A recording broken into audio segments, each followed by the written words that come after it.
You know you don't. You're going to do it again. And that makes you feel all the more guilty, makes you wonder whether you really are forgiven. So you get to a point of impasse. The point at which you realize there is nothing you can do to get the grace of God. Nothing. Because it's all phony.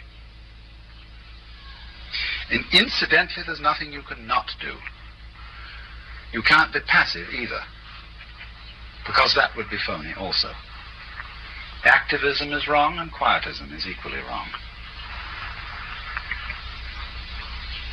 So you say, what am I to do? You suddenly realize that's the wrong question. The point is, what does it mean that I am at this predicament? What does it mean? What it means is that your conception and sense of yourself as a separate ego is phony. That this self that you have imagined yourself to be is a maya, an illusion, and you found out that it is because you found out that it's impotent. It can't do something. There's really something that has to be done, but you can't do it. Also, you can't help by not doing it. The ego is incapable of either because it is a hoax. It's a very interesting hoax. And it's been worthwhile having this drama. But drama it was. Now you might say, well then that's pretty bad state of affairs, because what you come to realize is a kind of fatalism. You're a Calvinist after all. Here is man then, nothing but a puppet. But that won't do, because when you talk about a puppet, you look upon it as something pushed around by somebody else. When you see, for example, the marionette in this little theater, you think of the marionette as being just a dead thing, which is being influenced by the player behind the scenes. All right, what about your fingers?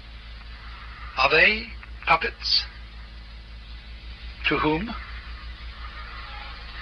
Are you your fingers? Are you not your fingers? Surely your fingers are integrally you. They're not parts of you. They are as much you as your head is. It's true you can survive with your fingers or your arm chopped off, but human beings don't ordinarily come that way. Having fingers is as much part of being human as having a head. So they're not puppets. They move by themselves, see? It's one of the most interesting things about human fingers. And yet, they're you, just as we move around by ourselves.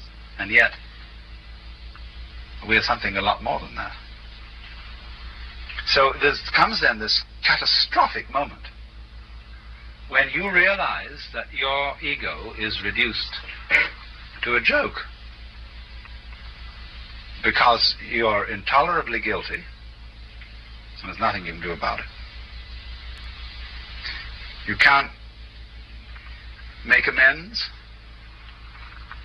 without creating further trouble. You know how it is when people get into a family argument. Somebody tries to apologize, and that makes everything much worse than it was before. Well, it's this on a cosmic scale.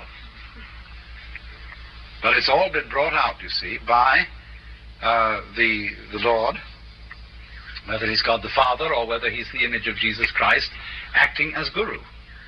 See, there are many ways in which it's done. Take the famous Sermon on the Mount, in which Jesus says,